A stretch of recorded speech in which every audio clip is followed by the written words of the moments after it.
And we're back with part 2 of Black History Month. And I don't know, we have a very exciting guest today.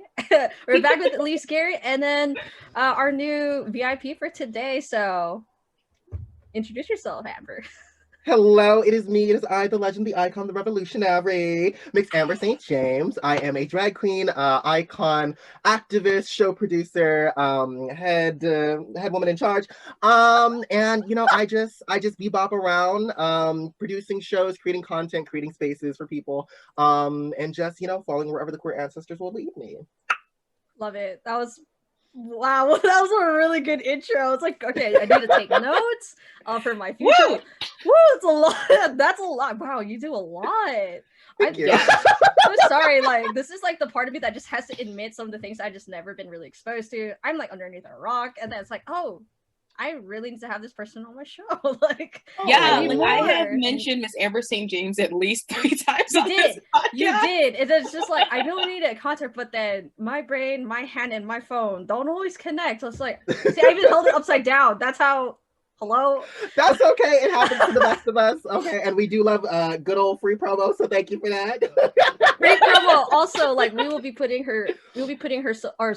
put their socials down at the bottom, and so if everyone who's listening wants to get a little bit more information, to know a little about you, but just like go through the infinite photos that will exist on your socials and like everyone, please do that by all means.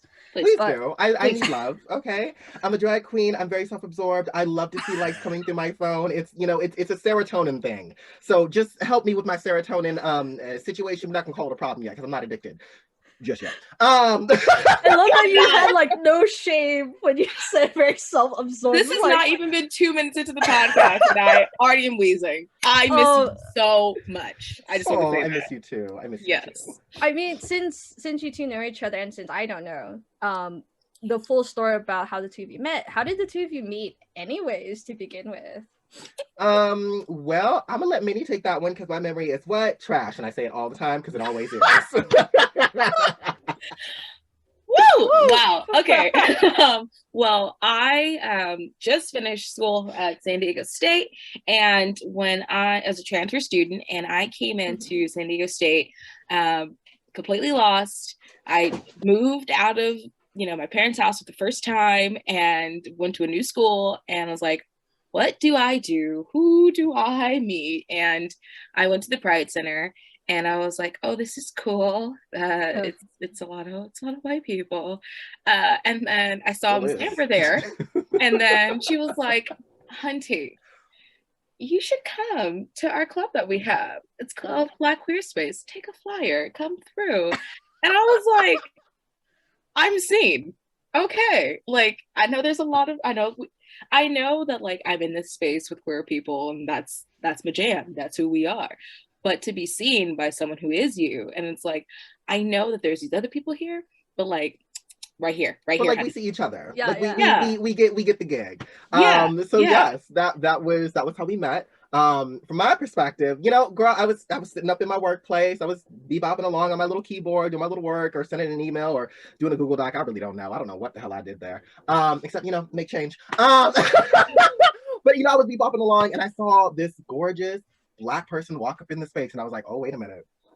Now, in this space where there ain't nothing but a whole bunch of white paint up on these walls and white people all up in this space, I gotta make sure I get to know this person, right? So I'm like, oh, wait a minute, I'm honing in, and I was like, they might be queer. I mean, usually people who come into the space are queer, but even if they're not, they might be questioning, they might have a friend. Let me go ahead and give them a flyer, right? So I gave Minnie this little flyer. I was like, you know what? We have a Black queer space. If you're looking for it, or if you might know somebody, come on through. It's an open, comfortable space. And we kiki, we have a good fun, all that kind of stuff. And from there on, Minnie just never left the space, and it was the best thing that ever happened, honestly. Like every day I would walk in, Minnie would be there, or I would walk in, Minnie wasn't there, but Minnie would come through at some point in time during the day, and my day would just brighten up. I'd be like, all right, okay, it's another Black person. Yes, we are scanning. So it was pretty amazing. And honestly, like getting to know Minnie and like being able to work with Minnie has been so amazing. I love you so much. And I'm so proud of you, and I can't wait to see everything else that you do in this work, because you've already done such gorgeous, stunning things that I can only imagine where you will go from here. Thank you, love. Yeah. Oh, also, I guess I should say on the podcast, like I go by Elise or I go by Minnie. Usually, like it's like my own version of code switching quickly. For people who usually don't know about my sexuality, I let them call me Elise, and then for the ones who do, I let them call me Minnie, and it's just like super easy, like knowing who to talk to and who not to talk to. But yeah. That's don't Jan-Marini. No, I know. It's just a joke. It's just a joke. I know. I love you. It's okay. I only knew you as Elise. Well, dang. I guess I know what our friendship is. I was not gonna be a petty fool and be like, oh, okay. I see. After how many episodes we made together, I'm not privy to that name. Okay, girl. But no. I'm just it's just a joke. I know. It's okay. It's completely fine. Whatever name you use. Actually, I should probably put that out there that I go by Jan-Marini here. That's my full legal name. The people in Fulfilling Destiny tend to call me Marini because that's how our founder knew me by. So, but usually I kept that with my family, so they didn't know how important that name was to me. And it's just like, no, wait, they're family too. Like whoever I meet, whoever I spend time with and build connections, they should be considered my family too. So I shouldn't try to separate them so much. Before I kept it separate, now I'm like coming a long way of like integrating both my names together so I can feel more comfortable using my full name. Because it's just a nightmare sometimes when people pronounce my name wrong. It's like, it phonetically makes sense. How could you get it wrong in comparison to other names or that are a little bit more complex than mine? It's just like, my college professors, I love you to death, but sometimes you stress me out. But anyways, like other than that, I also go by, since I stream on the other side, I also go by Blake. But I use them very interchangeably. But for here, you can call me Jan, you can call me Marini, you can call me Blake. Doesn't matter. I respond to all of them. So yeah. I thought that felt like a streamer's chair. I really did. I was like, oh, this is the kind of chair I see when I'll be watching them gaming videos. And I was like, I wonder if they do gaming. I wonder if they're a streamer. I love that. I is, but consider all with the Zelda poster in the back, obviously. Oh yeah. Oh, and there's Pops. Oh, wait a minute. Okay, I should have been new. Okay, I learned. No. It's perfectly fine. But yeah, just at least for names go, that's how my names go. It's good that we got that cleared up for at least those who are curious and see our name titles later. And then that's actually one of the questions I had for you, Amber, is that how did you find that name now, Amber St. James? Because well, I'm gonna take you on a quick trip through the history books on Mixed Amber St. James. There we go.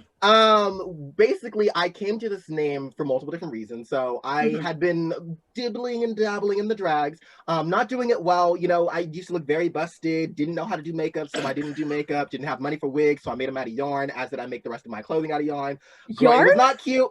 Yes. Well, because my grandmother taught me how to crochet, and she taught me like how to do like blankets and little things like that, and my gay ass. I decided, I was like, well, I want to try my hand at like maybe making a little dress here, make a little form-fitting bodycon over there, making a little gown over here. And I came to create like almost 32 different like drag things before I'd even gotten started in drags, because like I really loved like women's clothing and all kinds of extra, all that kind of stuff.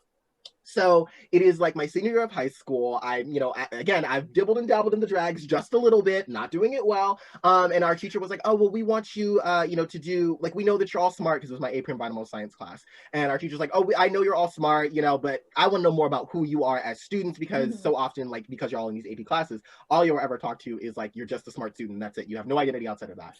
So it was almost like a show and tell. And I decided that I wanted to show and tell, all the things that I created in drag, well, all of the things that I crocheted. And at the same time, I was also really, really obsessed with Beyonce's Let's Move. No, is it Let's Move? Yes, it's Let's Move. It was the version that she did for Nickelodeon for like, all the kids go outside and play, stop watching TV, all that kind of good stuff. So I was really obsessed with that. So I decided, I was like, well, I don't just want to show things that I've crocheted that are like, oh, here's a little bag, here's a little pillow, here's a little blanket. I was like, I want to be like, here's a little gown, here's a little dress, here's a little bam, right? Hey. And so I was like, well, they only really fit on me, so I guess I have to model them. So I guess that means I have to do drag. And so, I did the little drags. It was a cute little moment. When I see video of it now, I'm like, cringe. Very. It's like a whole body cringe. It is a whole body cringe. Like it was just, it was not cute.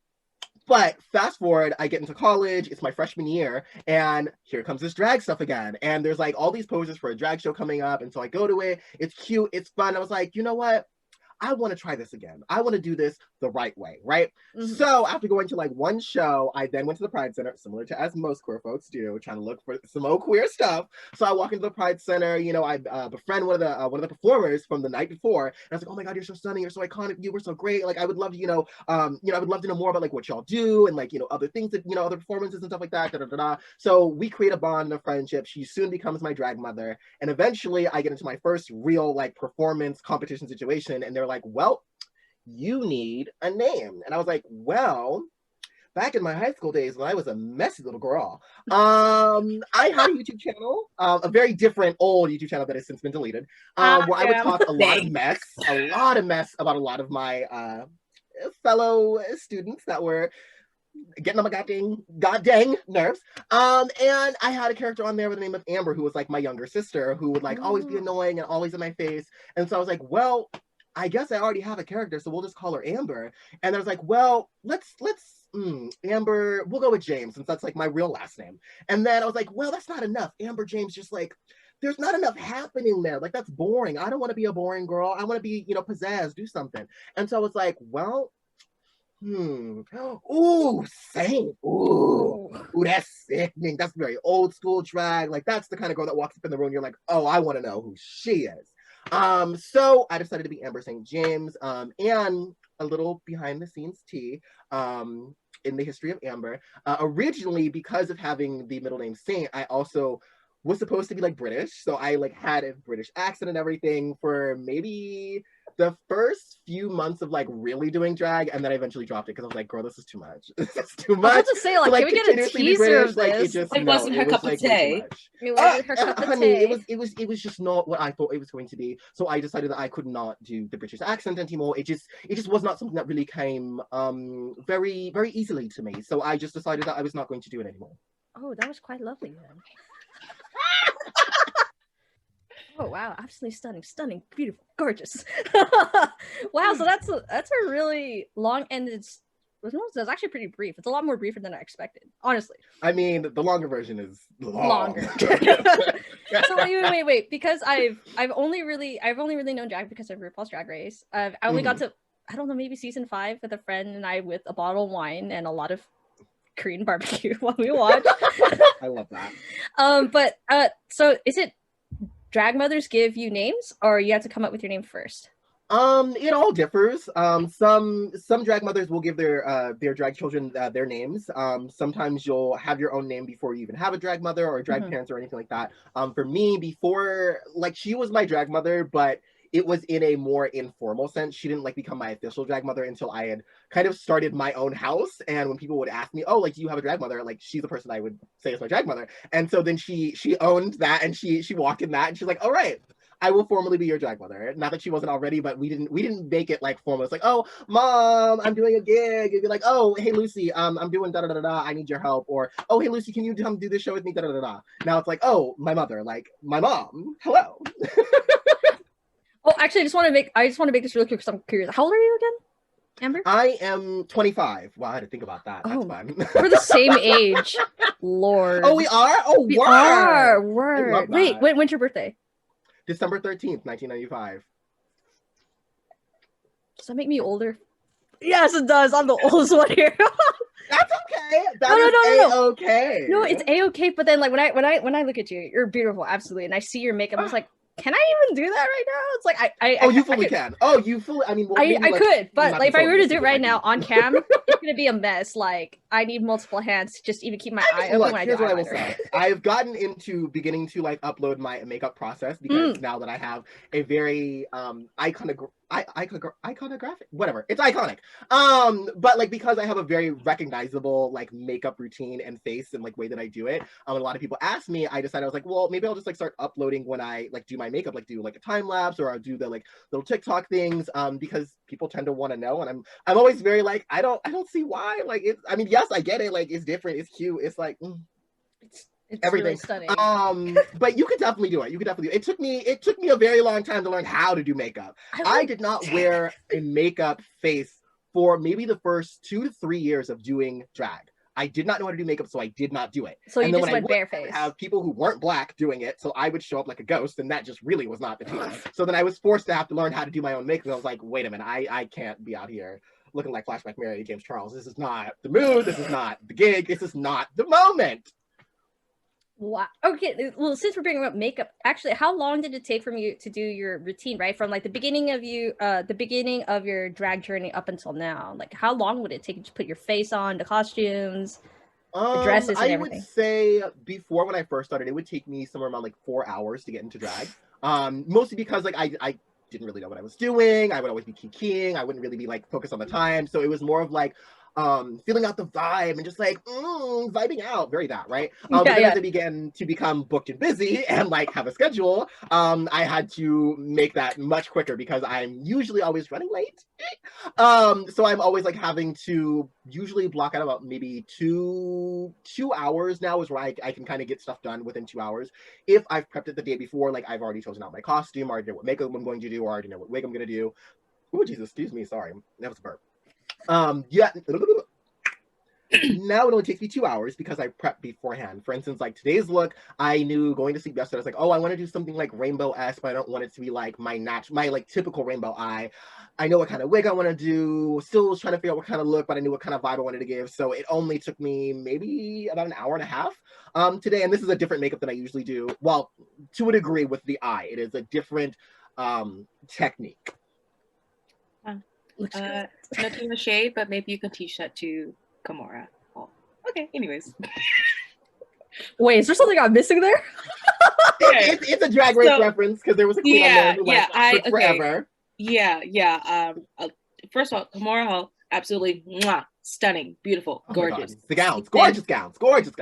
Absolutely beautiful. Face is always beautiful, always snatched, looks absolutely amazing. But Kimora was judged by her other queens in season 13 this season for taking a little extra time to get ready.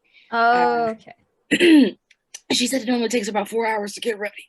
So, and it's like, you can't do that. You can't. In competition. Well, yeah, I was gonna say, in competition, no. At your regular little bar where you can wake up at whatever time. Yeah, then that's fine. Drink. Yeah. Of course, take 4 hours. But when you got to get on a girl, you better get on that goddamn runway. Do you want to win this crown? I don't think so. 4 hours is not gonna win it, and it didn't. Oh.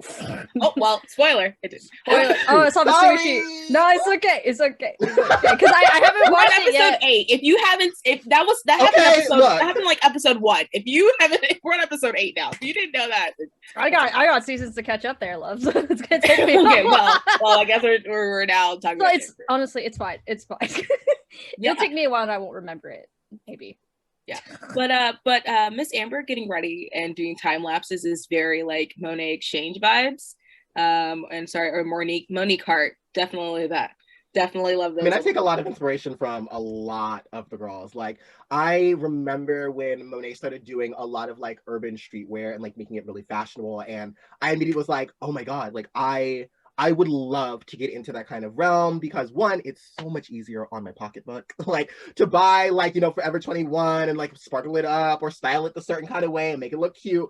And for Monique, like, oh my god, like her makeup, her personality, like so many of these amazing Black performers from RuPaul's Drag Race and just Black performers in general, usually that I've met, are always such great inspirations to me. And like, I take a little bit that I've learned or that they've inspired me to, and I like add it to my drag and, constantly evolving and developing. Even the few that have come to San Diego State, that Miss Amber has put on, that's a name drop, big, but maybe Miss Bob the drag queen first has come through, Shea Coulee, who I've taken a picture with. I was about to say, it's like, can they come on this podcast too at some point? Well, wait a minute. It took a very long time to curate, and there's a certain je ne sais quoi to culminating those relationships, to being able to bring them not only to different venues and like here in San Diego, but also to a lot of the different shows that me and my sisters put on through our production company, Sisters of St. James Productions, which we're very, very proud of. But it does take a lot of work, and I think a lot of times people just assume like, oh, all drag queens know each other. Y'all, you could just hit up RuPaul, right? You got her number, just call her and tell her come on. I'm like, girl, if I had RuPaul's number, do you think I would be where I am right now with my drag career? Honey, no. Like it takes time and commitment. It does. In those relationships to be able to be like, hey, I need a favor. Can you come on through to the show? No, that's actually perfect, because that kind of blends into some of the questions that I see like on our Google Docs that like I said, it takes time to make those connections to other people, and then some names, like, I'm sorry, I didn't know your name any sooner, but it's like your name in comparison to some of the bigger names out there. So it's just like, how did you and your other Black drag artists start to come into more prominence lately, with all this exposure lately, especially now since it's COVID? So because like shows and productions had to be put online, right? Or they had to take a backseat because we can't do in-person shows anymore. So I wanted to know how like any drag artists or even Black drag artists have adapted to these new changes these days. Oh, absolutely. So for me, like speaking to like my own experience, as a performer, and then also as a black performer. As a performer, because I have in the past, and I still do here and there, work a lot with San Diego State in curating and producing a lot of their large-scale drag shows, where we in person would typically get, you know, close to about 1,000 people, if not over that, dealing with like budgets of like $20,000 to $30,000 and stuff like that. So like I worked very, very closely with a lot of performers. I had to be the point of contact for a lot of the Rue girls that, you know, would be coming down to perform and stuff like that. So I was able to kind of build my name through having a platform to do that, and being able to be like, oh, I'm also the one who planned it, and you know, I'm also the one who put the marketing together and created the campaign, and then also performed, and you know, also got all of our performers, and then also, you know, taught them the opening number and the closing number. Like being the one in control of such large scale shows is how I was able to build my name at the college level, and then that began to spread into the community, and people were like, oh, like we didn't know all these big shows were happening, you know, in San Diego with all these giant like drag names. Like I want to go, and so then, you know, a lot of community members would begin to like reach out to me of like wanting to perform, wanting to be able to come to the show. So then, you know, we would have to switch the shows and change and figure out new dynamics of like, how can we have more community relations in that? And then from there, people were like, oh, not only are you like the head in charge of the show, but you're also like a sickening performer. So like, we want to get you like out into like the scene. We want to book you for this, we want to book you for that. And from there, you know, I became who I am now. But I've always like integrated my Blackness into my performances. So I never really had a choice. Well, I would say there was a time where I used to do like a lot of just Beyonce, because I think as a Black performer, a lot of us don't necessarily always know like what kind of numbers to do, what our personality and persona is going to be. So a lot of us start off just doing Beyonce because she's sickening. We know the Mariah. We know the choreo usually. Okay, so it's like that's where we usually start off, and then, you know, we begin to culminate. What is our personality? What are the things that we stand for? What kind of performances do we want to do? And from there is when I began to more heavily integrate more diverse sides of my Blackness, right? And beginning to try to weave in my activism into my performances, you know, making sure that they were intentional, that there was a storyline, that it was talking about something that actually had depth and value and weight. So with all that being said, when COVID did hit, I was in the midst of planning yet another show for San Diego State. And we were trying to figure out like, oh my God, what do we do? We can't do it in person. Like what can we do now to still provide this space for so many people that like they don't necessarily always have, like that queer inclusive space, even if it is with the lens of like drag, it's still a queer inclusive loving space. How do we create that for people in the midst of a pandemic? And at the time, like there was a couple different Instagram live shows that drag queens and performers were doing. And then you'll probably have to bleep their name, but their name is Bitch Pudding. They did the first, at least to the best of my knowledge, they did the first like digital drag show on Twitch. And from there, like a lot of performers like, oh my God, we didn't realize like that's a platform to utilize. And so then, you know, it really began to spark a lot of inspiration of like, oh, like we can still do this in a digital realm. We would just have to figure out new innovative ways of like doing performances, putting them together, curating it, producing it, working with our performers, working with our locals, working with our not famous girls, Jesus, working with our Rue girls, and all that kind of stuff. And we were able to produce so many iconic digital shows, which really is what sparked a lot of what ended up creating me and my sister's production company, Sisters of St. James Productions, because we got to play around with like, you know, figuring out what works, what didn't work with San Diego State. And we're like, well, we know what we liked and we know what works. So we're going to do those things on our own.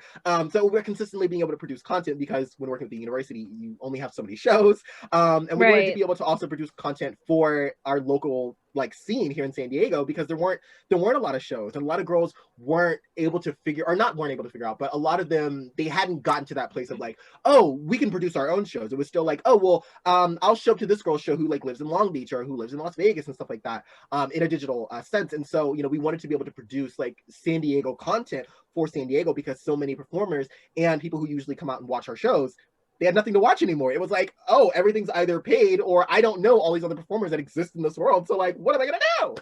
Wow, that's a lot.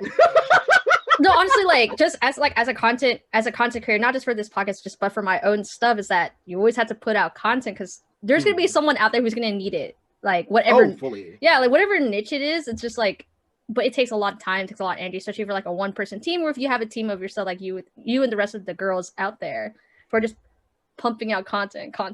So that's a lifeline for some people, especially if we were trying to make a queer inclusive space. It really is. And I think I'm honestly so grateful, not only to my drag sisters, but to my entire drag family. They have been so helpful.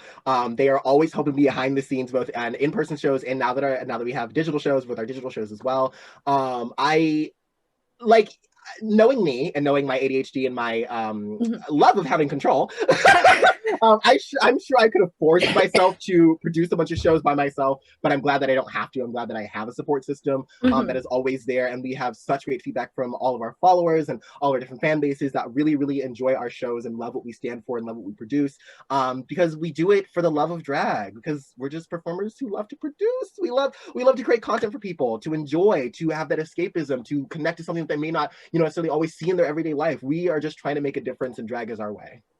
Speaking about that, since like I love bridging and I love segues, because that's basically how I do things. I mean, that's kind of like my job, like as a host. But yes. But you gave it like a really good opening for this thing. So like you've mentioned before that you're integrating, as you like develop more of your drag style, you wanted to put more of it of your culture. Can you tell me more about that? Like, what do you mean when you're trying to incorporate a lot more of your Blackness? I think that was the phrase that you were using a while ago. Okay. Ooh, I thought I felt a burp. We are all a little like we drank too much water and we're all like secretly coughing. Like, you know, I mean, that's okay. We're staying hydrated, and that's what really matters. Hydrate, everyone. Hydrate. I hydrate, and then I'm like, oh, I need a cough, but like you can't cough. Hey, we're more than 6 feet apart. We're well right. Okay, yes. Okay, very that. So for me and how I integrated my Blackness into my performances more, honestly, it was because of like taking a lot of Africana Studies courses while in college, which like now I have my I was gonna say master's, I don't have that yet. But I have my degree, which is in partially in Africana Studies, also in counseling and communications. But taking a lot of Africana Studies courses, I began to really reconnect with my Blackness and like the feeling of my ancestors always being there, always watching over me. And it began to spill over into kind of changing how I viewed my queerness, and seeing that I don't exist solely alone as myself. I exist as the extension of all of the work that my ancestors and people who have come before me have done, right? And so in that, I was like, I want to pay homage to that. I want to bring that more into my performances however I can, right? So I started to take more leaps of faith in terms of like not shying away from like putting gospel music into some of my performances, right? Because I was like, I love it. I'm gonna be real honest. I perform a lot for a lot of white people, right? So when I do those performances, I'm always like, well, they're either going to get this or they're not going to get it. But either way, I'm doing this for me. Like, I want to put this in there because I want it in there, right? And if they really enjoy my performance, then they'll be able to connect to it regardless that it's a gospel performance or it has gospel in it, right? Then from there, extending into like, I wanted to diversify what kind of performances that I did, and no longer doing like singular songs. Like, oh, I want to make a mix. That like, I get to curate what is the story that we're following, what is the statement that I'm making, right? And in that, I then get to create what is the vibe, what is the atmosphere, what is the feeling of this performance, right? And being able to put in there, you know, specific kind of songs that invoke a certain kind of emotion, which when done by somebody who looks like me, gives a certain kind of message, a certain kind of statement, right? And then from there, I was like, well, now that I'm not afraid of integrating more parts of my personality and more parts of my culture, now that I've well, you can say mastered, because I really don't do singular numbers anymore. I mostly do mixes. So we'll say that I've mastered how to like do a mix and like really make it intentional. I was like, well, what else can I do to like really make people have to confront the fact that like I am Black? Like, you don't get to detach my Blackness from me, especially in drag, because there tends to be a lot of white drag performers, which is not a bad thing, but just it's an observation, we'll say. And so I think a lot of times drag becomes this monolith of like, oh, it's just this queer thing. It's separate of race. You know, like it's above race, it's above class. You know, it doesn't have all these issues and problems. I'm like, no, sis. When I'm creating a number, I am the embodiment of all of the parts of my identity. So yes, my performances and my drag is Black. My performances and my drag is low income. Like it's all of these things that create who I am, right? So how can I do a better job of making sure that people can't detach that? And I was like, well, what about your looks? What about what they exactly see in the midst of your performance, right? So then that began to influence like the kind of clothing that I would begin to purchase, the kind of wigs that I would begin to purchase, the way that I did my makeup. I was like, I want to be blackety, blackety, black, black, black, where there is no debate on the fact that Amber St. James is Black and is about Blackness and the beauty of Blackness, the diversity of Blackness, the versatility, the multiplicity, all of these things. Like there will never be a time where you will see Amber St. James and not go, oh, she Black. Like even if you couldn't see my skin, oh honey, you know I'm Black. Okay. And it opened something in me that really allowed me to continuously see the beauty and then to be able to create beauty and Blackness and be able to see the beauty inside of me and to see all of the works of my ancestors and being able to be who I am, which now I've been able and been so fortunate to like be able to be the first in so many different things. I now have like 3 different titles that I hold that are all first of their kind, which is, you know, absolutely amazing. And I wouldn't be able to be who I am or do the things that I do if I didn't decide to be courageous in deciding to be me and to be holistically all parts of me and no longer feel shame of who I am because it might make other people feel uncomfortable. If they're uncomfortable, that's okay. There are thousands of other, well, there's probably millions of other performers in this world that y'all can go and see, that y'all can go and follow, and it doesn't have to be me, and that's okay. That I'm not necessarily for everybody, but from what I've seen, a lot of people like me, so. just gotta put that in there. Yeah, I'm like, look, you're entitled to your own wrong opinion, even if I don't agree, but that's okay. I mean, like you said, like, because we got into a little bit before we started the show, because we just wanted to catch up and see how we would vibe with each other. You want to tell us a little bit more about that, your makeup, to tell us, like, that story that you try to create? Because I know you took time. You took time to do this look, and I honestly love it. But maybe there's something that I'm missing because I'm not Black, so I don't know what like, I know makeup means a lot to people, and I know that especially if you're a performer, sometimes everything is shown on your face. So it's like, tell me the story, like walk me through it. What am I seeing here? So for me, because I am African American and not like African from the actual continent, I'm descendants of slaves. I don't know my specific like heritage and background, what tribes I come from, what specific countries in Africa I come from. So out of wanting to pay homage to what my history could be, I do tribal markings on my face, right? Right. My specific tribal markings do not have a specific meaning. Granted, historically, tribal markings can. But to the best of my knowledge, I have not yet, nor do I necessarily see it in the future for myself using tribal prints that actually have specific meanings, because those are very sacred things that I don't just want to, you know, throw on my face and be like, oh my God, yes, it's aesthetic, I'm so gorgeous. Like, no, I'm like, those are very sacred things that have meanings, that have traditions that I don't want to be encroaching on just for the flash of it, right? So for me, I do my own take on those by, you know, doing graphic kinds of like white eyeliner paint. Why am I forgetting words? White eyeliner graphic art and stuff like that on my face that is very reminiscent of tribal paintings, but bringing it into like the 21st century kind of situation. And then also, I love color, both because I'm queer and also because I love color. So you will usually see me sporting a very vibrant, colorful eye, which is also very, very reminiscent of African patterns, African colors. It is a very, very, very vibrant culture that has so many different kinds of African prints that are very vibrant and colorful to represent a lot of the diversity in Africa and a lot of the different diversity in the culture. So in those different kind of ways is where I try to pay homage in just my makeup. And then usually in my hair, I try to pay homage to my African American in terms of like from the Americas, descendant of slaves, African diaspora kind of situation, by trying to pay homage to a lot of like urban Black identity through like doing cornrows or doing braids or doing goddess locks. And again, in those, I do love color, again, because I'm queer. And also, you know, as we've talked about before, you know, the different African cultural inclusion of like vibrant colors and things like that.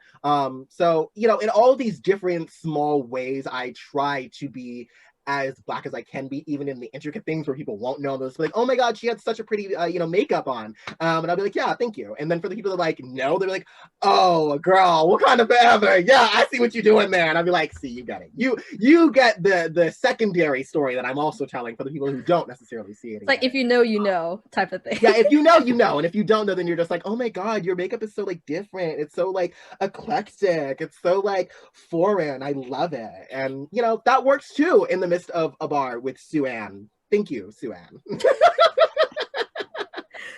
No, because I think it's nice too. Like you said, you're trying to blend a little bit of contemporary. Of course, we try not to use a sacred text or sacred markings because those could be very meaningful to people and somebody could get very, very upset.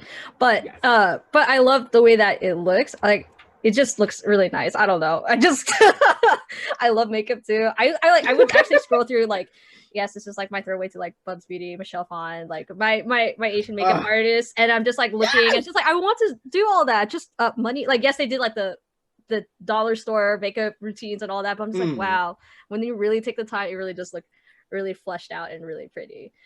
I mean, a lot of it is just like play in it, just play in the makeup. Like, a lot of people be like, oh my God, like I had one performer tell me when I went to a coronation, maybe last year, I think it was last year, I went to a coronation, and one queen had told me, she was like, I love your makeup. Like, are you a makeup artist? Because like the way that you do your makeup, I almost forget that you have a beard.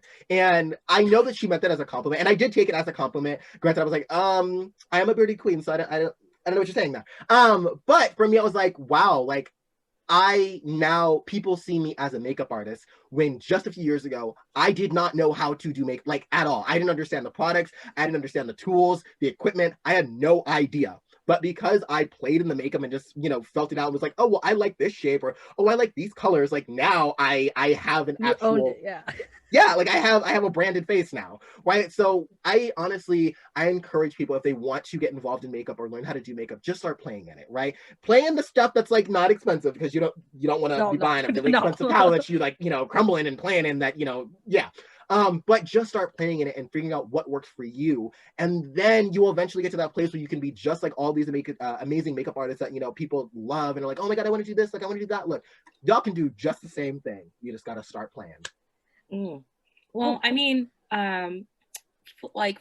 flowing into that, as you said, you were first. Let's not forget to mention that. Yeah, what is your titles? Please tell me. Yes, that, and also because had to name drop. You have a piece in the San Diego Tribune.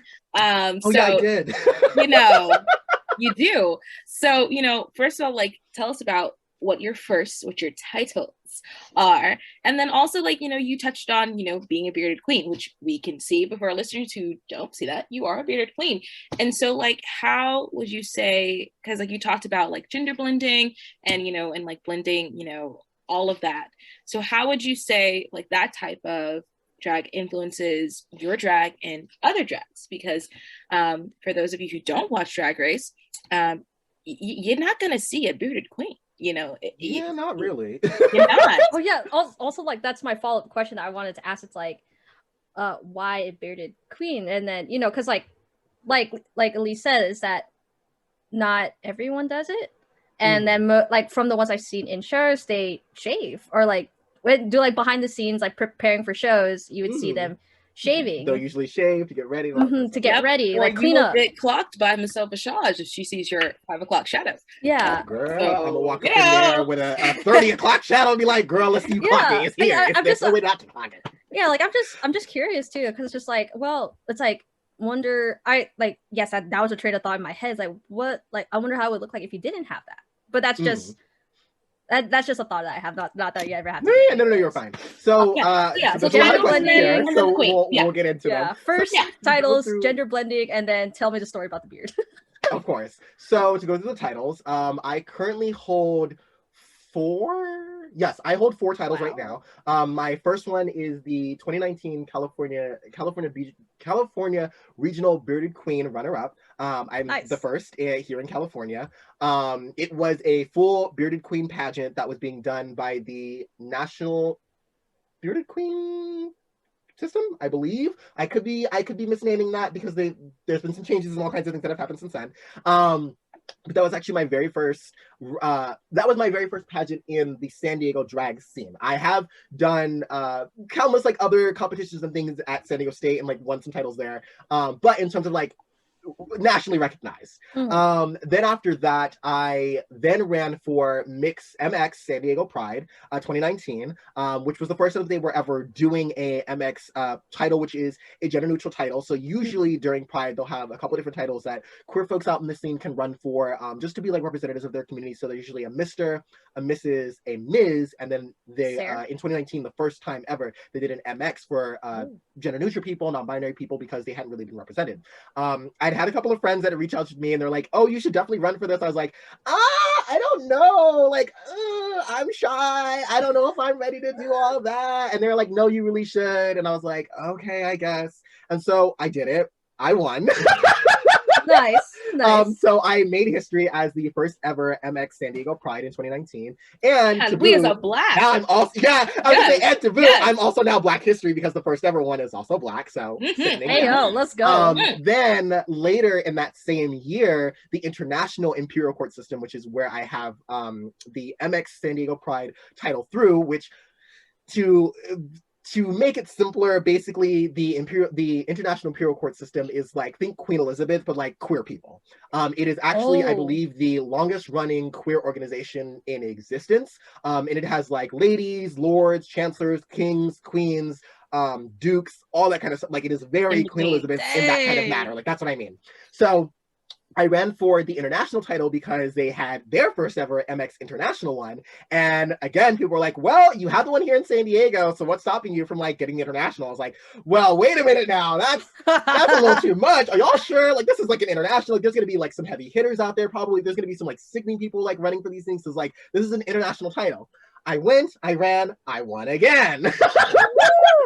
So I then made history yet again as the first ever MX International Pride through the International Imperial Court System in 2019. And yet again, I was Black history because the first one is also Black. Baby Sahara out here. Oh my God. Baby Sahara out here. Yes, then later, way later in the year, at that coronation that I was talking about, there was a portion of it where, well, I was actually before the coronation, it was like the week before the coronation, there was this big celebration that happened in San Diego, providing a bunch of titles and awards and recognition to a lot of community activists and people here in San Diego.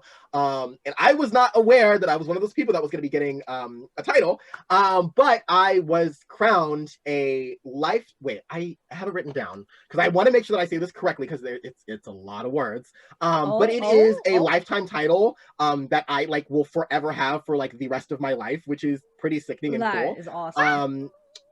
Where is it? There we go. So it is called the Ebony Diamond Phoenix Crown Prince X. I had them change it from Princess to Prince X with an X on the end because it's like, well, all of my other titles are gender neutral, so why don't we go ahead and make history and create a new title for me then? And so they did that. So what that basically means is that I am an actual legitimate princess or Prince X, and I will have that title for the rest of my life, which is pretty cool. So whenever we do like coronations or get-togethers or recognitions and things like that, because they usually have one every year, I will get to walk in the procession of all the other like amazing people who have lifetime titles. In the procession of people walking in and all that kind of stuff, and get to stand on stages and have, you know, beautiful crowns and things like that. So those are the 4 titles that I currently hold that are like national titles, which is pretty cool and stunning. I also have like a couple awards and things, but also like I win a lot of stuff, so we're not gonna sit here and talk about those all day. But yeah, that's all of the titles and all that kind of stuff. Wow. To jump into being a bearded queen. Wait, was that the second one? Yeah, it's the second one. Yes. So how I came to become a bearded queen, basically it was out of necessity because when I had first like started drag, my mother didn't know and I didn't want to tell her. So it would be really awkward if I had to like shave my beard every so often, and it'd be like, why did you do that? This was out of the ordinary. You have no reason to shave your beard. Why are you shaving? Right? So I had to keep the beard. And so I began to try to figure out how to integrate it into my makeup and integrate it into my like performance and everything like that. And then I began to like see like actual bearded queens. And I was like, oh, this is the thing. Like you can actually do this. And at the time, like I I was still grappling with like wanting to almost adhere, not almost, I wanted to adhere to a lot of like the beauty standards of what like a drag queen's supposed to be. So like if you go far, which I'm not suggesting that you go super far into my Instagram because I start looking real busted if you keep going too far. But if you go a little too far, there are some photos of me like without a beard in full drag, but also it was when I didn't know how to do makeup very well. So I don't look that stunning. But at the time, you know, of wanting to feel as beautiful as like all these other performers that were coming up in the scene, speaking to like San Diego State University kind of scene, because that's where I was more or less raised in drag. There was a lot of like really pretty queens that like would shave their beards and all kinds of stuff. And I was like, oh, I just want to be pretty like them. You know, I want to be skinny and pretty and white and all these things. And at the same time, I was also dealing with my gender identity, and I had a lot of body dysmorphia. So I hated my like all of my body hair, my facial hair, everything. And it wasn't until like I started to see really diverse queens and like fine bearded queens that I was like, oh, like there can be beauty in this. And from there, it really transferred into me seeing beauty in myself outside of drag, into where I began to not hate my body as much as I used to, of like, oh my God, all this body hair, I'm so disgusting, I'm gross, I'm never gonna find anybody, no one's gonna love me, all these different kind of things. But as I began to see the value in beauty in bearded drag, I began to see the value in beauty in myself, because I was like, oh, if I can be beautiful in drag with a beard, what's stopping me from being beautiful without the drag and just having the beard and like the body hair and all this kind of stuff, right? So it really began to change how I began to perceive myself. And now, like, I would not dare try. I mean, not that I couldn't. I thought about it before. I was like, oh, wouldn't it be so sickening if I just like gagged the girls and shut it without a beard? People would be so gagged because I'd look even more stunning. But like I would not switch it or change it for the world. I love who I am. I love my beard. It has become such an integral part of who I am. And honestly, what it does for a lot of folks is it shows them that there can be beauty outside of the traditional standards of beauty, both in drag and just in general. Like to see somebody who is bearded like me still be able to turn a sickening look and look so beautiful and gorgeous. People are like, oh, they are not adhering to beauty standards and can still be beautiful, which means I can do the same thing. And like they can translate that to whatever that beauty standard is that they're fighting with or that they're grappling with at the time. So that's how I became the gorgeous bearded beauty that I am. And that's what it does for people. Yes. And there was another question, but as I said in the beginning, my memory is trash. You don't have to remind me. No, it was perfectly fine. You touched on it. You touched on gender blending. So yes. Yeah. So I did. Yeah, perfect. Yeah, you basically touched on that too. Like also I think that's really beautiful that you're able to go from like loving yourself with the beard on with your drag and loving yourself outside of it, despite all the feelings that you initially felt before.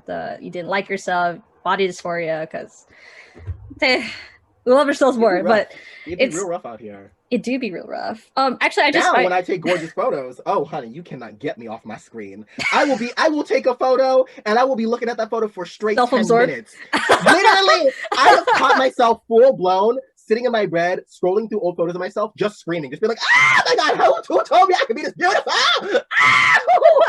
Girl, who said I could be this gorgeous? Oh, who gave me the right? Hey, no, right. Love yourself more. That means screaming at your phone for another 10 minutes. But because also on that, because you put a lot of your like blackness, you put everything about yourself onto your shows, your productions, your dresses, your makeup, and your hair.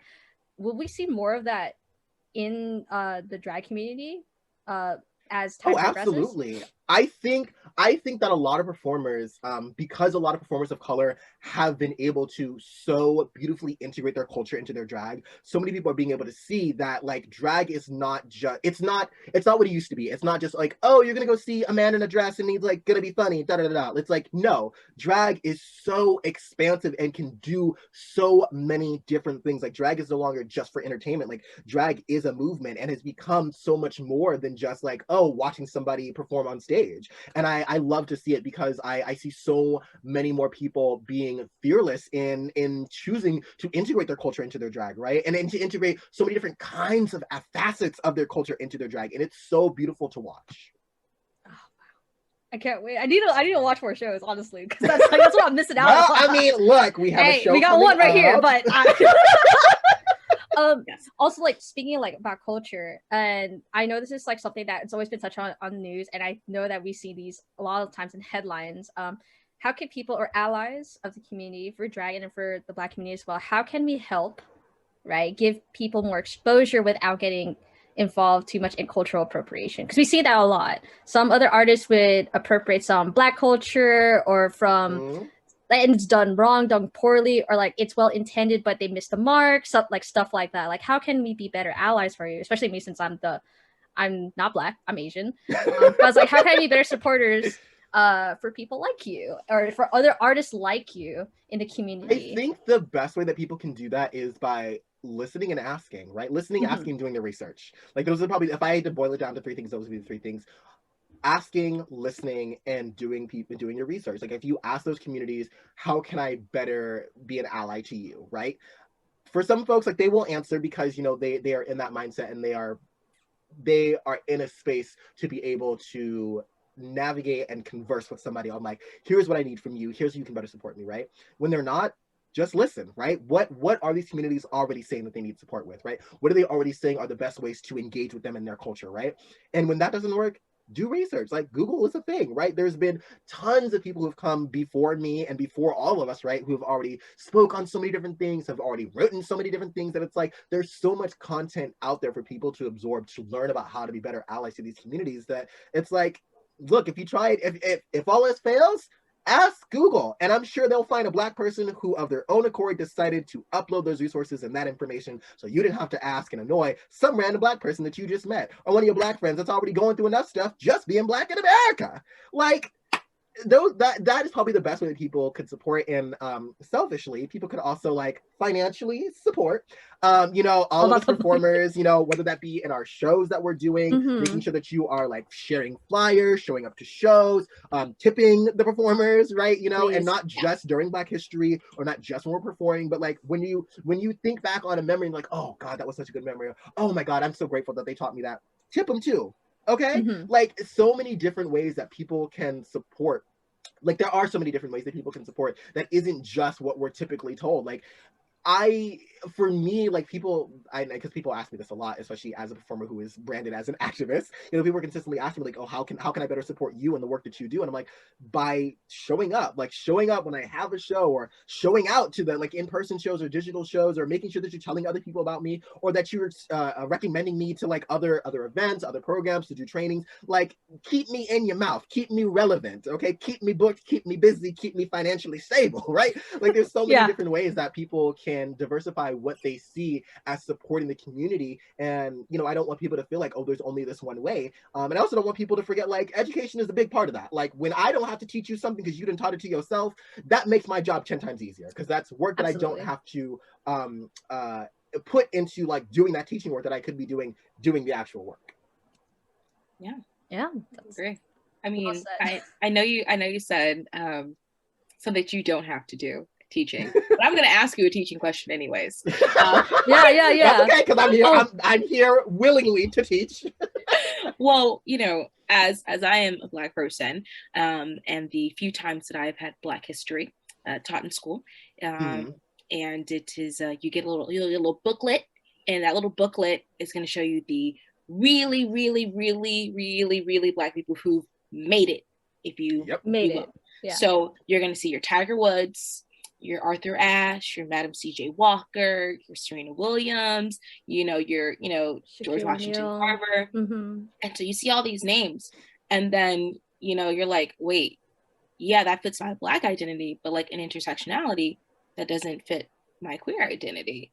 So, how do we write, these Black queer trailblazers back into our history?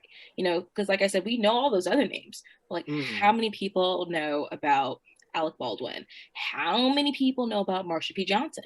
I do not know them. There you have it right there. I don't know them. So I'm putting my reputation on the line by saying, like, wow, I am completely way out of my queer culture. Because my queer history. Like, especially when it comes to like queer history, like everyone knows Harvey Milk. Everyone knows Harvey Milk. Like, and everyone's seen the movie, but it's like, how many people know about Marsha P. Johnson? And like in the work she did.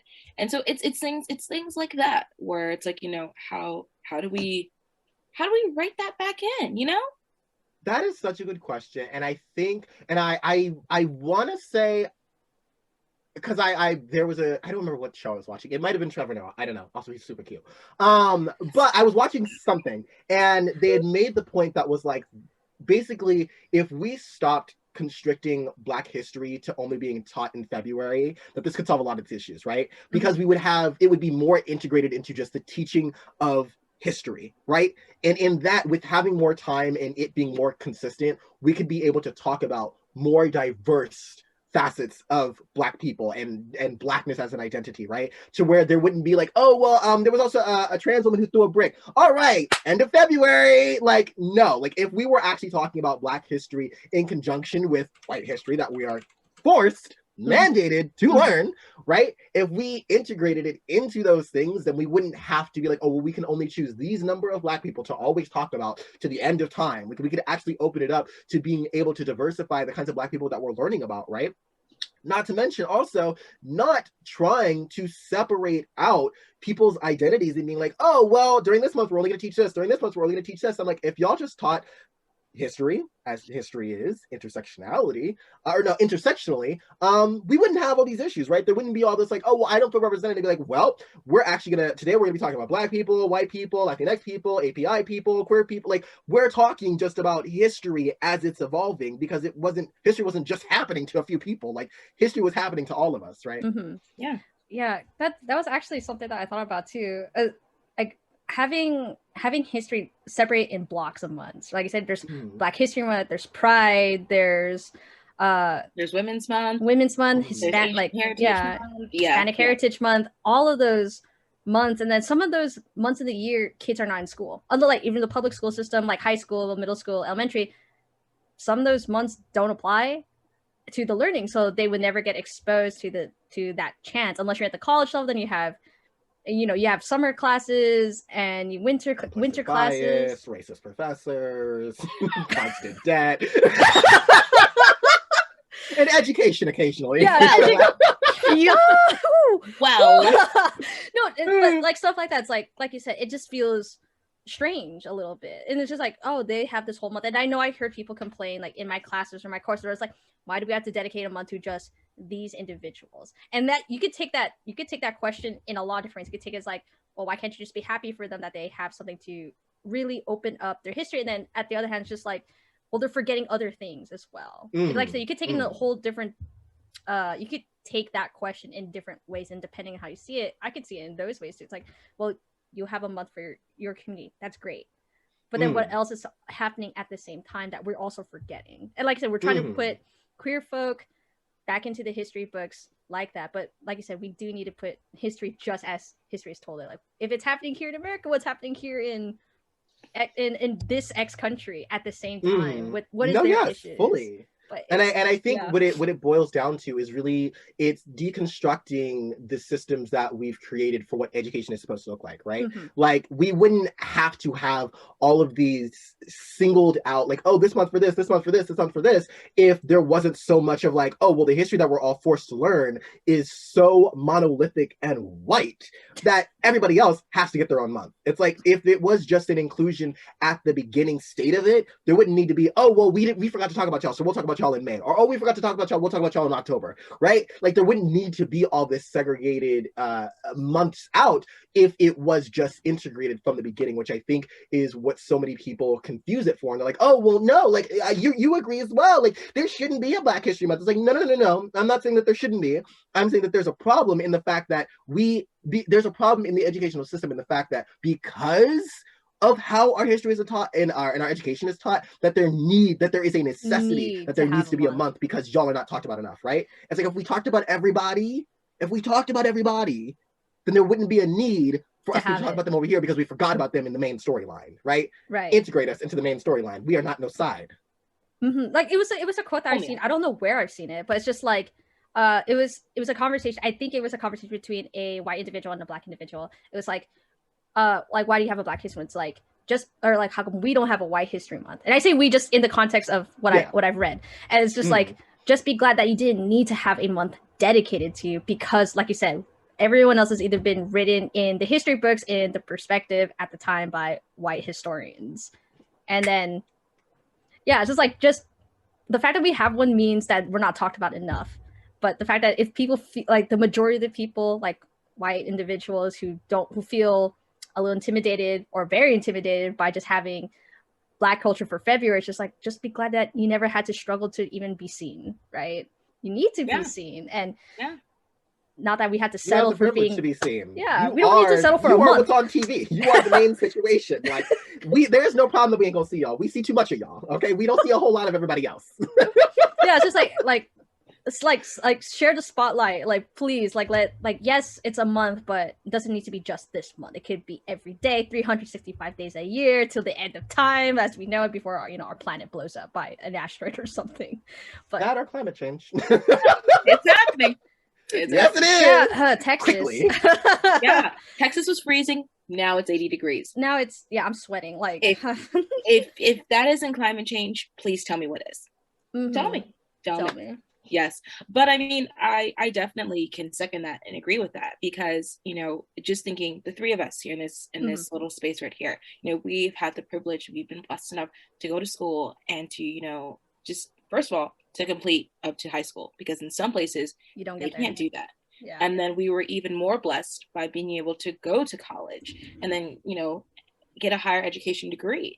And just in that time, just in our little talk right here, just thinking back of K through 12, Black History Month, like that's pretty much it. And when you get to hear about Black history, and if you're talking about minorities, we're talking about the really sad stuff that happens. That's it. So for Native Americans, we're going to hear about the Trail of Tears. Mm-hmm. For Black people, we're going to hear about the triangle trade. Yeah. And then when you go into college and you have to take a history course, that history course is not required to be an African American history studies or a Chicanx history class. It's not a Native American class. It's American history. And what is that yet again? We're learning about all the way back. How do we get democracy? Oh, well, let's talk about the Greeks and the Romans, and and then let's talk about the British Empire. And it's like, again, we are talking about these people who aren't us. Mm-hmm. We're gonna give you the small little asterisks, POC people, but that's it, and then it's or when we talk about Asian people, we're going to talk about the Chinese people. That's it. And it also plays into the racism of why people only say oh, are you Chinese? Well, you're Asian, so I thought you were Chinese. Because that's all you learn about. You learn about the Great Wall. Mm-hmm. You learn about quote unquote opium dens, because that racist thing keeps being brought up in history, no matter how many times we try to not talk about it. Or the conversations I have with other people who don't know the complexity of Asian history. It's just well, you're not this color with this type of eye. Yeah. Therefore, you're not Asian. You're Pacific Islander. It's no. I may look like someone who's from the Pacific Islands, but I'm not a Pacific Islander. There's a clear distinction there. It's no, but if you draw this all, it's no. I am not. If I'm born in no. It's no. I think I know who I am. Oh, good. I'm my so glad that you are the foremost expert on me more than myself. Yeah, I was just you're telling me where I'm born does not make me Asian. It's my birth certificate is in Japanese. It's hello, excuse me. No, that's just a typo. That's just a really big typo all over the paper. Yeah, but like you said, stuff like that, that asterisk of oh, we'll talk when you said British imperialism, right? It's just or Spanish imperialism, Inquisition, and all that. Just there's that little dot of the Philippine Islands, right there. We hear Ferdinand Magellan, but then and it's oh, the Philippines, they were overtaken, and I was just that's it. That's all I get. Yeah. My baby stamp in the history book is just we were oppressed. It's great. I mean, the majority of our cultures were at some point, and still is today. But it's just there's more to our histories than that. But then it's not until you get to the college level, if people even get there in the first place, that they get to choose what they want to listen to the histories of. If it is so happens to be European history, it's go for it. I love European history because I just like how big it is. But there's just a lot of information on it. But in other places or in other communities, you don't hear a lot from it unless you actively look for it. So Chicano X studies, or African studies, Asian American studies, and all that.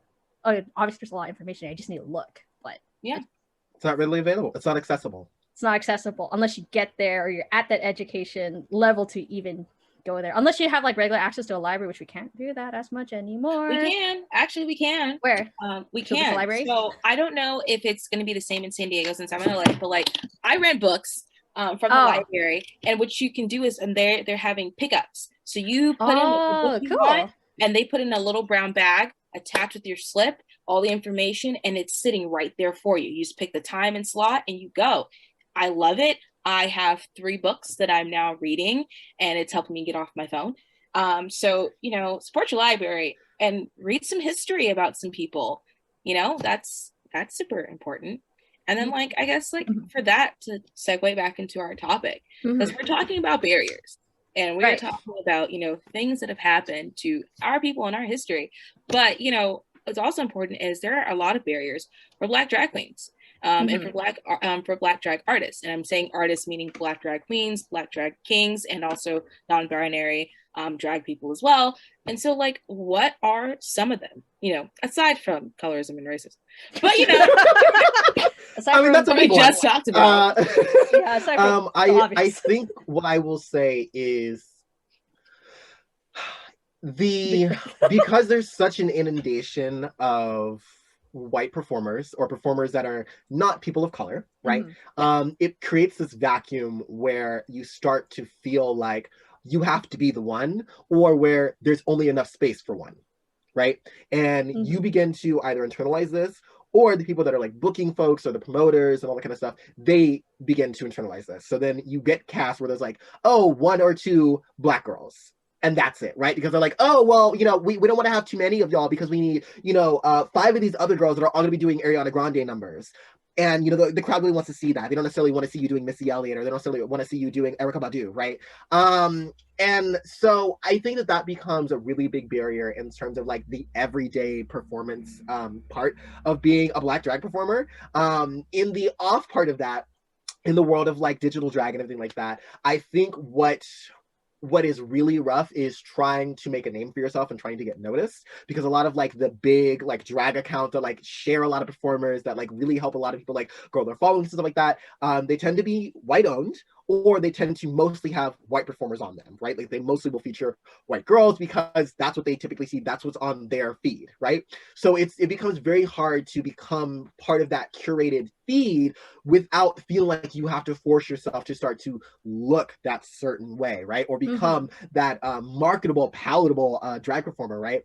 So I've been grateful and blessed enough to not necessarily have to do a lot of those things. My work has spoken for itself, and people tend to enjoy what I stand for. And, you know, for the people that don't necessarily always get the Black thing of like, they won't really understand the makeup, they don't necessarily truly understand the fashion choices, but they're like, but you are really pretty and I like your makeup and you make me smile. And I'm like, that is enough for me. That's enough for me if that's as much as you can give to me right now, because in this interaction, in this transaction of like, you will find a picture of me, you'll scan me, you'll love my performances, mostly because they're high energy and you are not necessarily following the storyline. You will still share me, right? Which still grows my platform, which then grows my message and my reach to be able to reach the people that understand what I'm about, that understand what I'm trying to do, to the people that actually will be inspired by seeing somebody so unapologetically, uninhibitedly being themselves, because it gives them permission and shows them a possibility model of, oh, I can do that too,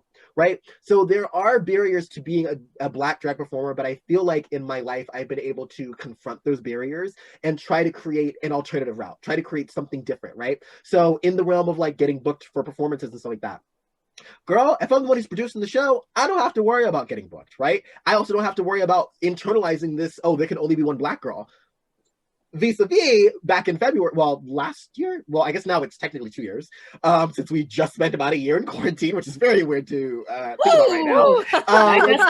But 2 years ago, right before quarantine in February, I did the first ever Black Girl Magic full Black cast drag show here in San Diego, which we had never had before. And we had special guest The Vixen from Paul's Drag Race Season 10, who was very, very well known for creating Black Girl Magic in Chicago. And then there was a lot of them that began to pop up because we began to see, oh, like we don't have to be all fighting for the one Black girl spot in a predominantly white cast. Like we could just do our own shows. Right? And so in that, I was so beautiful in getting to provide a space and a platform for other Black performers to not only, you know, get to be booked and get that coin and get paid, because I made sure they were paid well. Okay, but also for them to be able to produce their art in a space where they weren't under the guise of like whiteness and having to appease white people, white feelings, white guilt, all these different things that surrounds whiteness as an identity.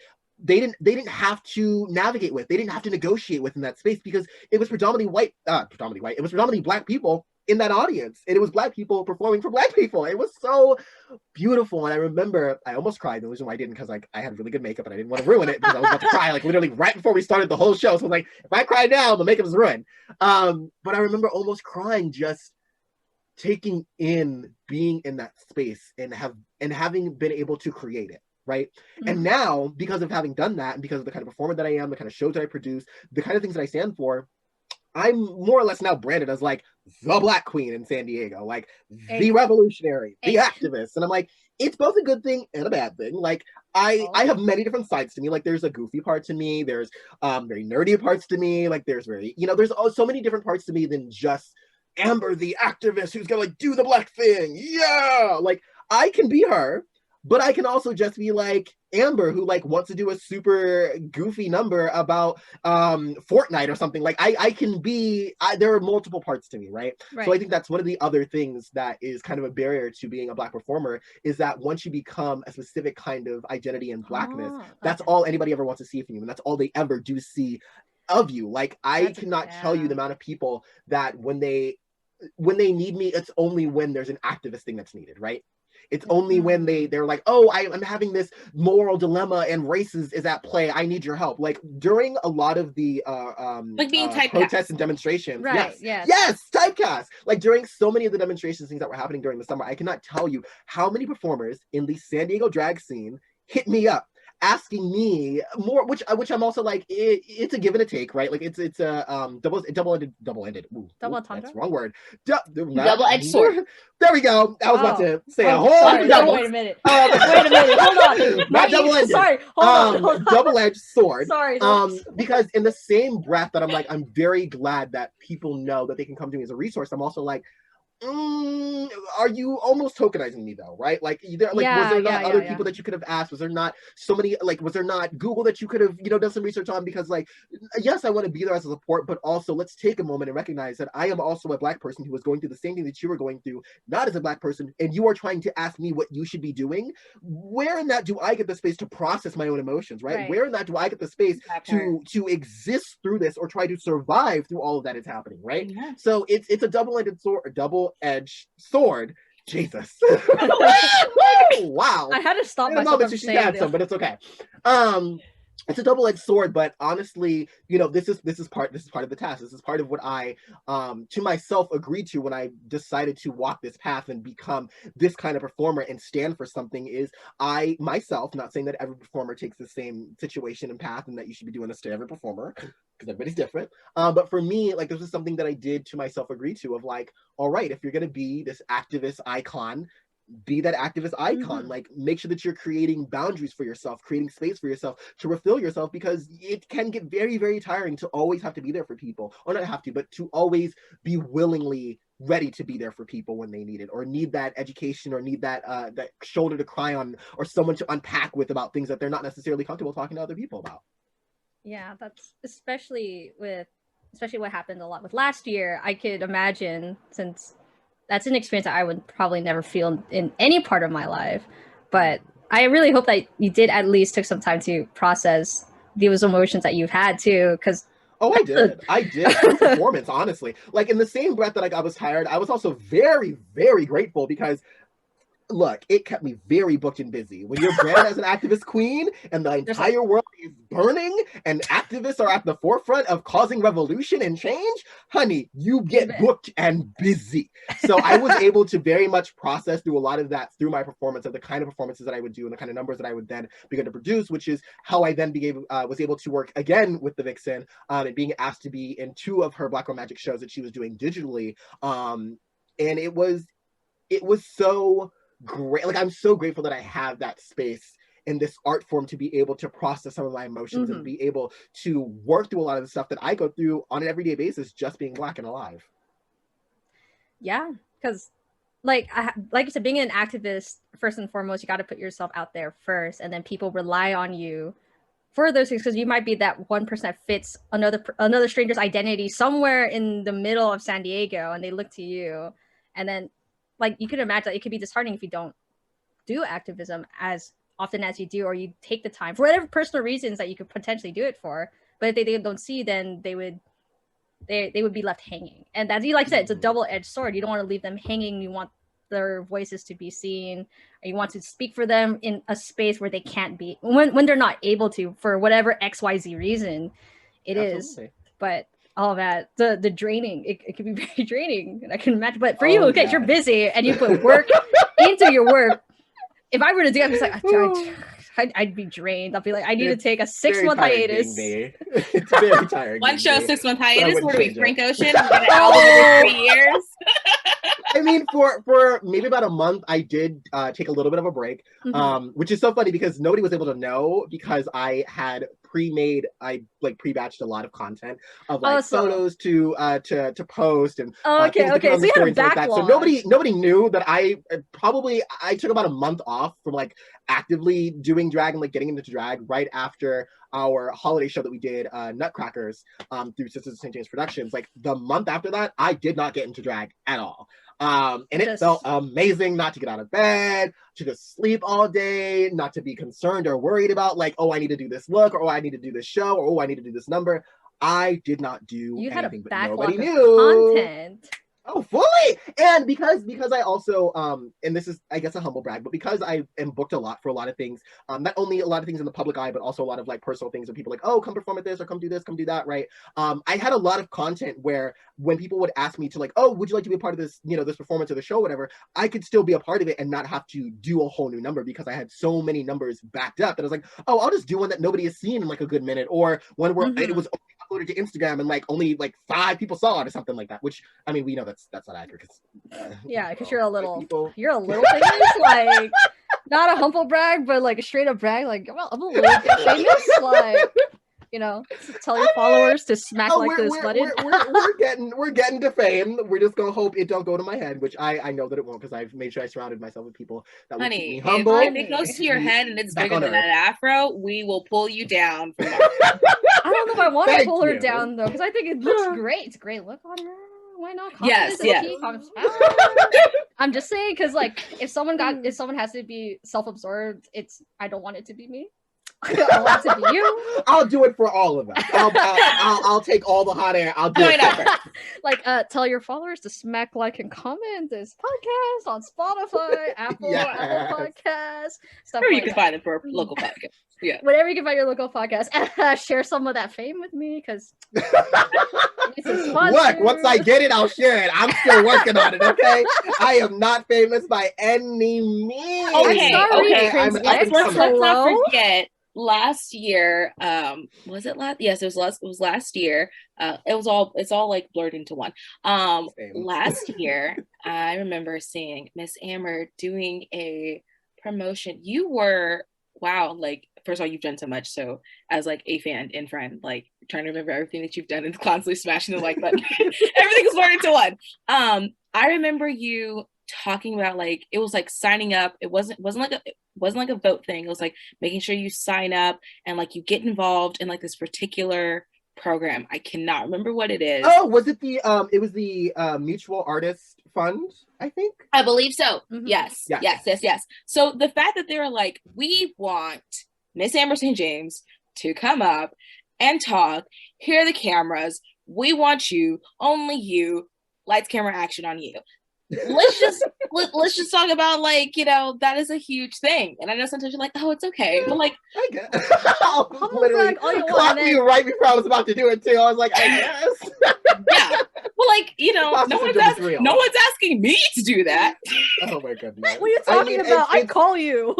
It's just about like what I stand for. Like, right. I can't say too much, but there is some things in the works from somebody who had found me on Instagram, who works for a really big company. Anyways, and they wanted to do some kind of project or something with me. Oh yeah, they want to do. Oh my god, I love that.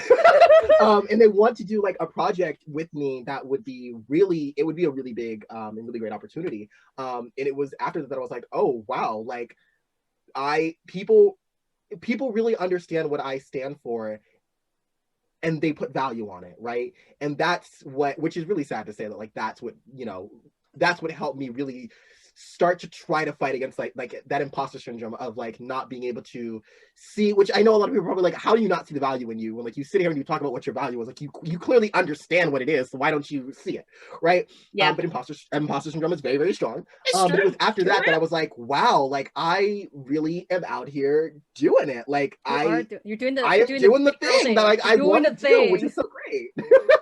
Doing the big girl things. You're doing it. Yes. Yes. Oh my god. Don't sell yourself short. But I know that's something that like at somebody probably feels the same way. Of like, if you're doing big, amazing things and you don't feel like you're really doing it, it's like someone out there really thinks you are. Just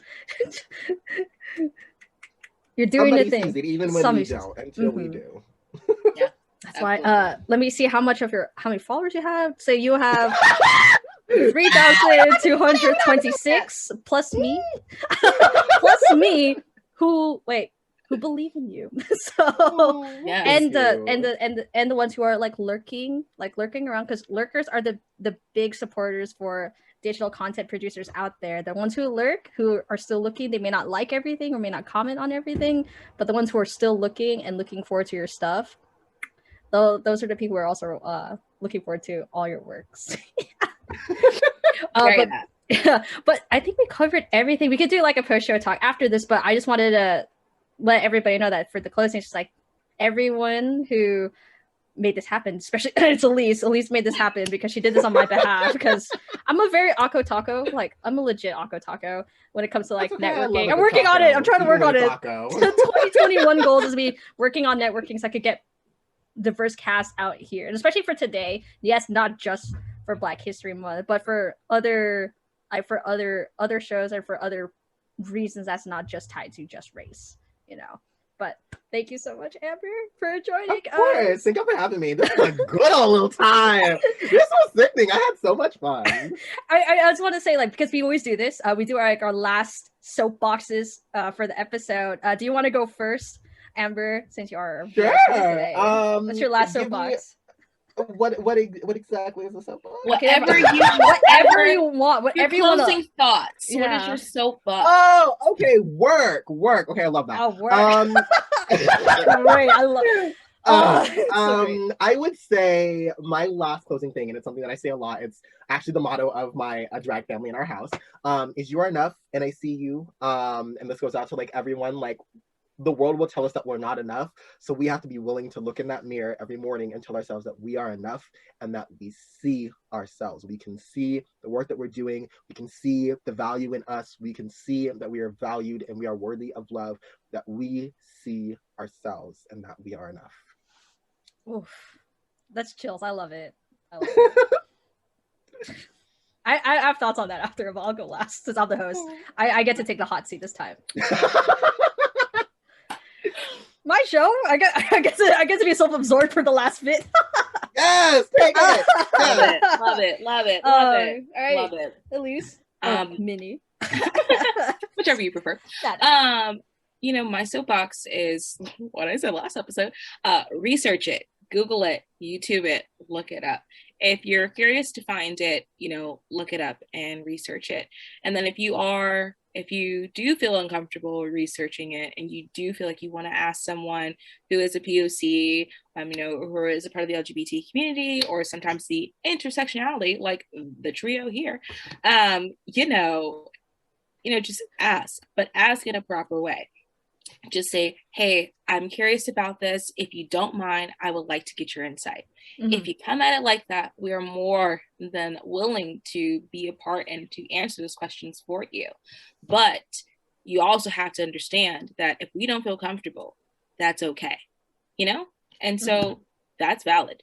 And so, I think it's really important to ask and to do what you can to research. I definitely try to do my best to research and to look and to ask questions, because I can't be self-absorbed. I can't be ethnocentric. I have to fight that. And because there's more people than just my little bubble. So, there's billions of people on this planet. Learn about it. Mm-hmm. That's my soapbox. Well said. And to tie both of those things, we'll take Amber's first because she's our VIP for today. Sorry, they're our VIP. I'm trying to get everyone's pronouns right. Okay. So I use they, them, or she, her. I just forgot to put she, her on there because I was very quickly just typing in pronouns in general because I was like, oh, I forget to put my pronouns in my little Zoom call. No, don't worry. It's something I'm just trying to make a better habit of, because I've done the thing before. I've, like, in my young, dumb and ignorant ways before, misgendered some of my friends who are now either transitioning into their life or they're coming into better terms of what they feel more comfortable at, and obviously trying to be a better support of all my friends, all my guests. I want to make sure my pronouns are correct as much as I can. I just know that I do make mistakes, and as long as I correct them on air and in private and reach out to them as well, that's the most that I could do. And then whether we square. Look at you, Jan-Marini, being a good ally. We're here for it. We love it. I love that. Woo, anyways, sorry for that, because it's getting hot in here. Does this one feel like to have hot air? Do you need Miss Amber's fan? Because I think you do. But there we go. Yes. Ooh, it smells like vanilla. I must have sprayed vanilla on this last time. No, but just to tie in a couple of things of like what Amber said, just being able to look into that mirror to say that you are enough, even if the world says you're not, for however they do it, like covertly or in your face, by this, like the color of your skin or the identity or gender expression that you use. You are enough. If it does take a little more time to stare into the mirror, but just know that someone out there does. And then I hope to that one day when it's more comfortable and when you feel safe and you feel loved for yourself, you should be able to see it too. But that will take some time. And that's perfectly okay. We have a lot more time than usual, obviously, in the good quarantine. And then also, like, bridging with Elise said, yes, it's Black History Month. And yes, we are highlighting some big key figures today, or just in general in history, but there is more.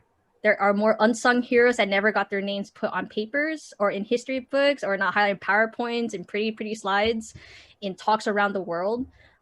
There is a lot more to unpack. There is more to just the dark history, slavery, civil rights movements, all that. There's like those little tiny cornerstone heroes, the one who make their first bakery in their town, or the one that tried a new sport, or creators, innovators, producers, content makers, like Amber St. James here, who is a Prince X. Yes. earning titles, like, there we go, that title. Yeah, making titles, making new things that's not just tied to it doesn't always have to be sad and drab. History doesn't always have to be sad and drab and hurt. It could be something great and beautiful, and we need to look into those things. And sometimes the only way we'll know, if it's not going to be taught in schools or in college, at YouTube, Google, you have podcasts, you have books in your fingertips in the libraries. Like I said, please check your libraries, by the way. That's my other insert. Check your libraries. Those are some of the beautiful things, because if no one's going to teach you got to find it yourself. And I learned a lot today.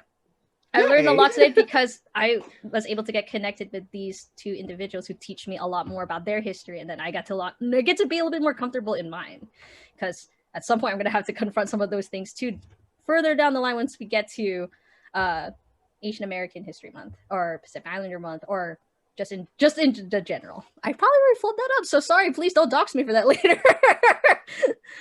But yeah, so that's my soapbox for that. So this is a long episode, but I think it was well worth it for what we've learned and what we have talked about and the spaces that we've opened.